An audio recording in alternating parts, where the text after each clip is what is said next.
This is Real News Media TV, coverage you can trust. Please like, share, subscribe, and hit the notification bell. Select all for daily news updates. Good morning, my Real News Media TV family. Welcome back to the channel. Thank you so much for tuning in, and I trust that everyone will have a productive and a wonderful day. And in the news for today, November 25, 2022, British woman charged in connection with a cocaine seizure.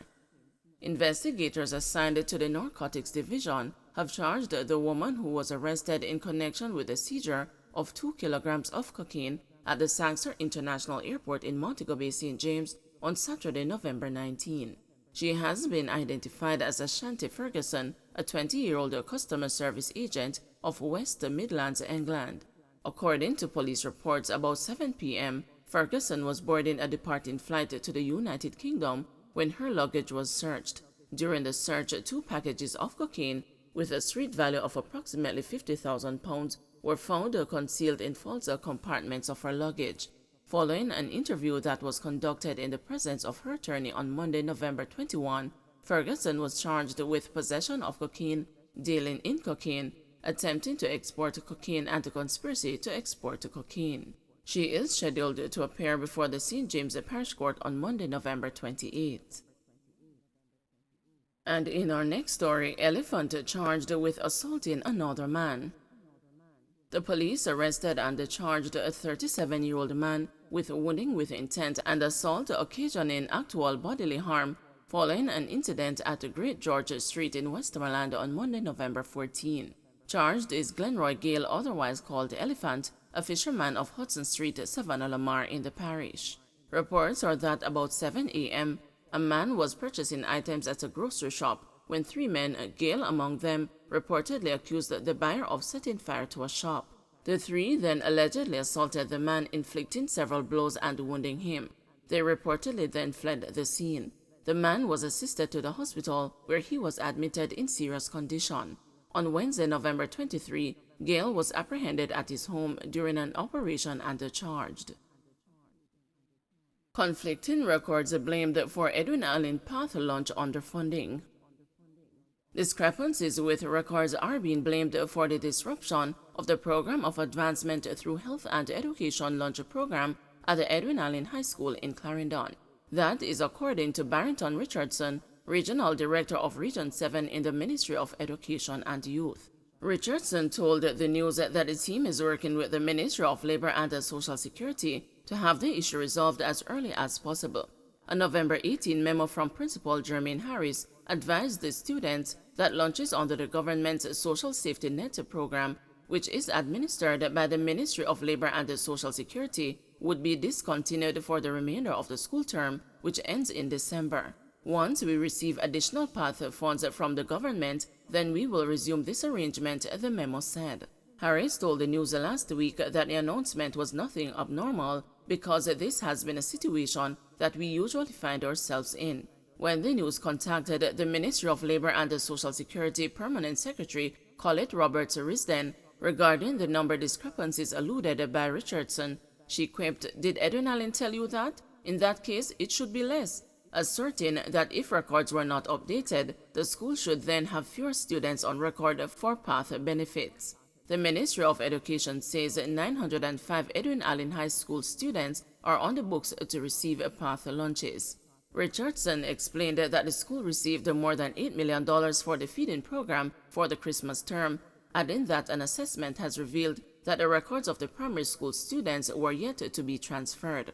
The grade 7 students who came in just in the height of the pandemic, their records have not been transferred from the various primary schools to high school, but they have their cards, so we're trying to do the reconciliation to make an adjustment, he told the news.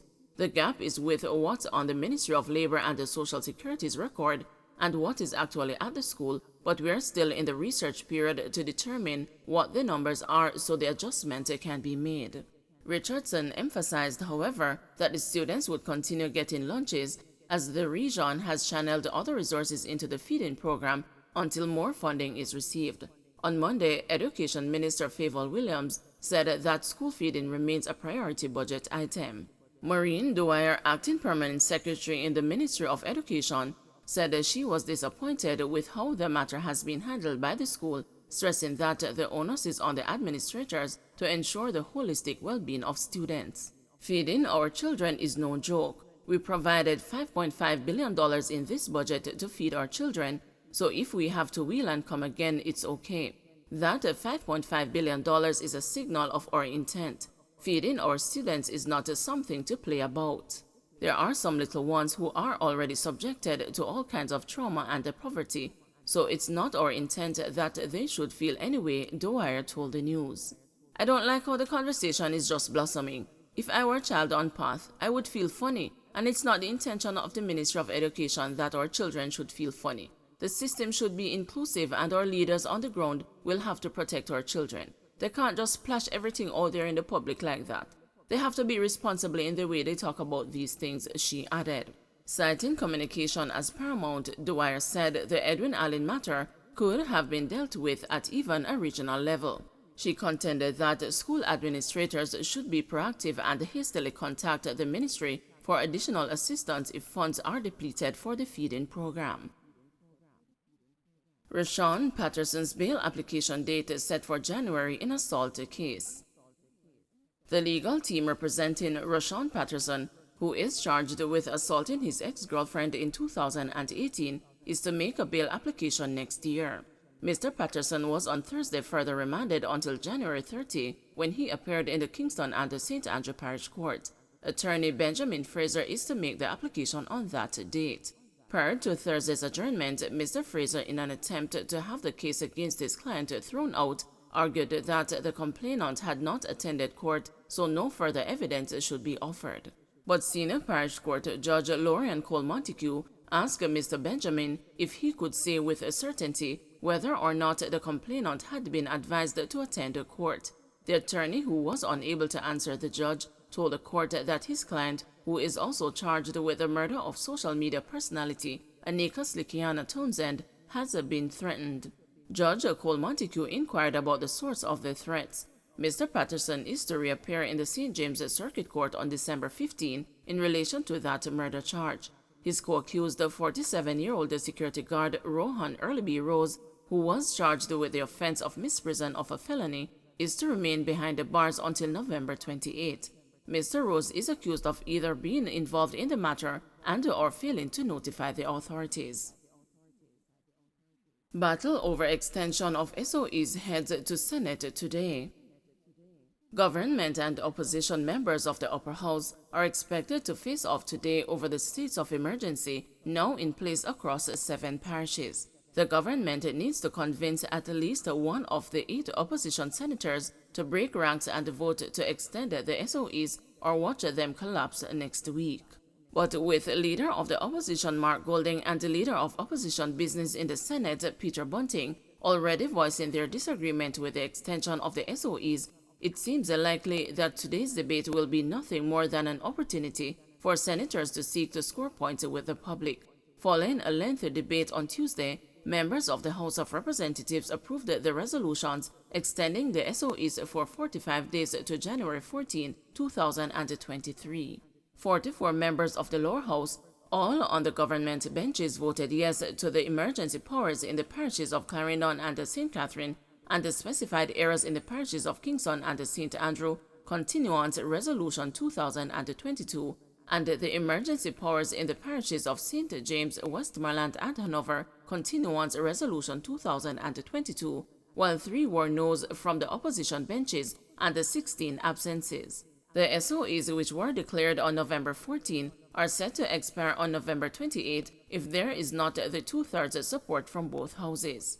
Prime Minister Andrew Holness, who opened the debate on the SOE regulations on Tuesday, said the country and its people are under threat from organized crime, criminal terrorists, and psychopaths who have been escalating the murder rate. The increasing levels of violence across the island saw the murder total at 1,360 as of November 13.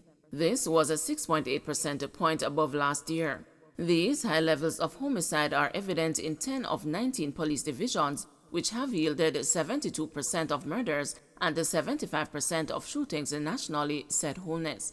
He argued that the rise in the availability of guns is a significant cause of concern, with gang-related violence continuing to account for the escalation in the crime rates. Illegal firearms have been the preferred weapon of choice by gangs, accounting for 71% of all murders committed in Jamaica. Holness said that a strategy to bring murders down is to include the use of emergency powers when the rate of increase in murders and the crime is moving faster than normal. Taking life is now at epidemic levels. Murder is a public health crisis in Jamaica. It infects the minds of some of our citizens to the point where they lose all respect for the sanctity of human life. Some of our citizens have become psychopathic and brutal. We have to acknowledge this and treat with it, added the Prime Minister. Responding to comments by the opposition that the government is overly dependent on SOEs to tackle crime, Holness insisted that his administration is not solely relying on the emergency measure, but is trying to maximize its efforts in reducing the number of murders and to maximize the number of lives saved. He insisted that the SOEs have been working and have been the most successful tool in bringing down the murder numbers and the crime in the shortest period. Holness pointed out that during the week of November 13 to 19, 12 murders were recorded nationally, which is the lowest number recorded in a week for this year. In fact, it is the lowest number recorded in any week since 2015, and this is only 5 days of the week which were under SOEs. This is consistent with the reductions we have come to expect under SOEs, said Holness. He noted that there have been no murders since the declaration of the SOE in the 4 police divisions of St. Andrew South, Kingston West, Kingston Central, and Kingston East. But Golden rejected the Prime Minister's appeal as he argued that the continued use of SOEs was a subversion of Jamaica's constitutional order, which he could not support. As it stands today, the courts have cast doubt on the constitutionality of the government's use of SOE procedure, and in that context, it is in my view highly inappropriate and a disregard for the cardinal constitutional principle of respecting the separation of powers among the 3 branches of the state for the government to continue using the SOE in this way, said Golding.